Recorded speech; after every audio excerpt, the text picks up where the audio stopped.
င်္ဂလာပါရှင်။ဒါဟာခထိုင်မြန်မာဘာသာစီစဉ်မှာပြန်လည်ကြိုဆိုလိုက်ပါရစေ။ဒီကနေ့တင်ဆက်ပေးမယ့်သတင်းကတော့ချင်းပြည်နယ်ရှိဝင်ကြီးများဝင်ကြီးအိမ်ယာမှာပြောင်းရွှေ့ပြီးဆိုတဲ့သတင်းကိုတင်ဆက်ပေးသွားပါမယ်။ချင်းပြည်နယ်မှာဝင်ကြီးများသည်ရခိုင်နေထိုင်ကြတဲ့ဝင်ကြီးအိမ်ယာမှာဖေဖော်ဝါရီလ4ရက်နေ့တွင်၎င်းတို့နေထိုင်ကြတဲ့အိမ်များတွင်ပြောင်းရွှေ့ကြပြီးဖြစ်ကြောင်းသိရှိရပါတယ်။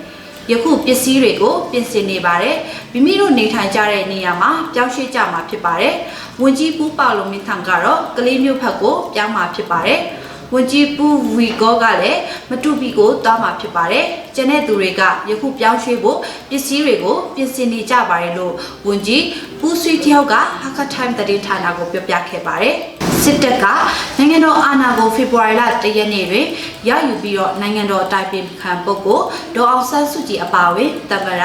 ဒုတိယသမ္မတနဲ့ပြည်ထောင်စုဝန်ကြီးများတိုင်းပြည်နယ်ဝန်ကြီးချုပ်နဲ့ဝန်ကြီးများထိန်းသိမ်းထားပြီးတဲ့အချိန်မှာထိန်းသိမ်းထားတဲ့ပုဂ္ဂိုလ်များတချို့ကိုပြန်လွှတ်ပေးနေပါတယ်။လွတ်မြောက်လာတဲ့ဝန်ကြီးများကိုဖေဖော်ဝါရီလ4ရက်နေ့မှစ၍ဝန်ကြီးအိမ်ယာမှပြောင်းရွှေ့ကြရန်ညွှန်ကြားထားတဲ့အတိုင်းပြောင်းရွှေ့နေထိုင်ကြပြီဖြစ်ကြောင်းသိရှိရပါတယ်။ဆက်လက်ပြီးတော့ပြည်သူလူထုစီးလုံးညီညွတ်ပါကအာဏာသိမ်းမှုပြန်လည်ရယူနိုင်ပြီဖြစ်ကြောင်းဦးပေါင်လုံးမင်းထောင်ဆိုတဲ့သတင်းကိုတင်ဆက်ပေးသွားပါမယ်။စစ်တပ်ကအာဏာသိမ်းပြီးဖြစ်တော့လေ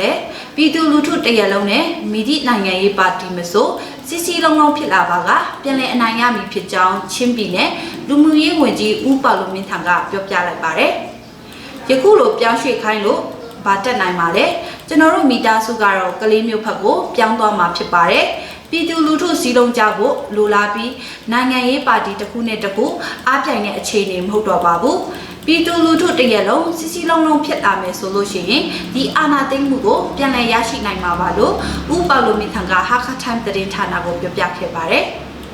အာဏာသိမ်းပြီးအပေါ်ထူးထူးထွေပြောစရာမရှိပါဘူးပြည်သူလူထုတရက်လုံးစီလုံးမှုဖြစ်အာဏာပြန်လည်ရရှိပြီဖြစ်ကြောင်းချင်းပြည်နယ်လူမှုရေးဝန်ကြီးဦးပေါလိုမင်းထံကထပ်လောင်းပြောဆိုခဲ့ပါတယ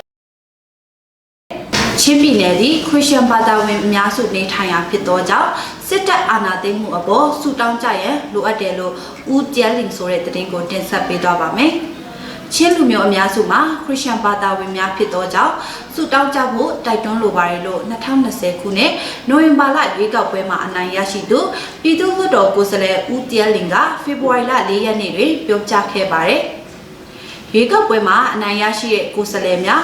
အားလုံးဖေဖော်ဝါရီလ3ရက်နေ့မှာဝင်ကြီးများအိမ်ယာမှာထွက်ခွာကြရဲ့အမိတ်ပေးသောကြောင့်ကျွန်တော်လည်းရန်ကုန်ကိုပြန်သွားရခြင်းဖြစ်ပါတယ်။အနိုင်ရရှိသူကိုယ်စားလှယ်များကလည်းသူတို့နေအိမ်မှာ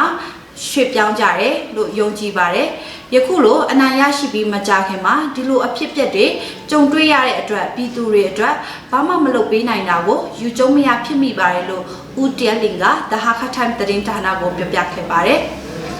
ပြည်သူလူထု၏မဲပေးမှုကြောင့်အနိုင်ရရှိပြီးတော့မကြခင်မှာပဲ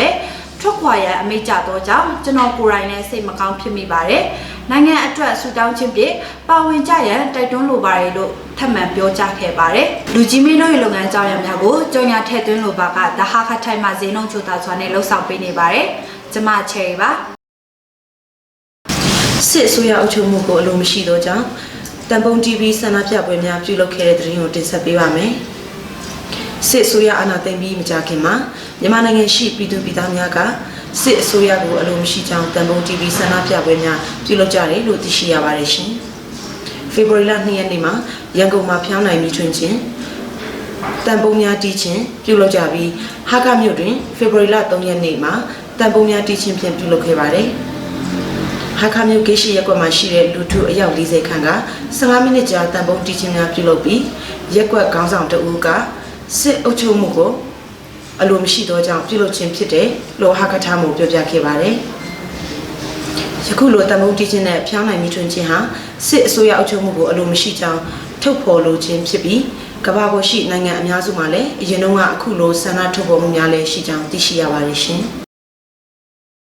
လုံတောင်ရဲစခန်းမှာထိန်းသိမ်းထားခံရတဲ့ဝန်ကြီးများအားမိသည့်အချိန်တွင်ပြန်လွှတ်ပေးရမည်ကိုမသိချသေးကြောင်းယူဟာမူဦးသက်စင်ဦးမှပြောကြားခဲ့တဲ့သတင်းကိုတင်ဆက်ပေးပါမယ်ရှင်။2021ခုနှစ်ဖေဖော်ဝါရီလ1ရက်နေ့မနက်ပိုင်းမှာစစ်တပ်အာဏာသိမ်းမှုကြောင့်ဟာခါမြို့လုံတောင်ရဲစခန်းအမှတ်266တွင်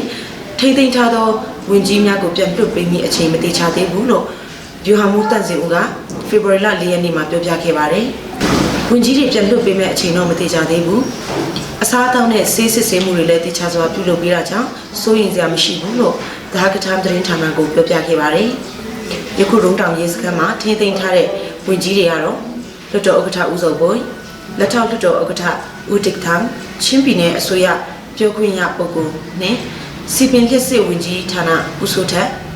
လဝကဝင်ကြီးဦးဖွေးအားတို့ဖြစ်ကြတယ်လို့သိရှိရပါတယ်ရှင်။ကျမတို့ရဲ့The Hakka Time မြန်မာဘာသာအစီအစဉ်ကိုကြည့်ရှုအားပေးနေတဲ့ပရိသတ်ကြီးများအားလုံးကိုအထူးပင်ကျေးဇူးတင်ရှိပါတယ်ရှင်။ကျမတို့ရဲ့အစီအစဉ်ကိုကြည့်ရင်ညနာခွင့်ပြုပါရှင်။ကျမအစတာပါ။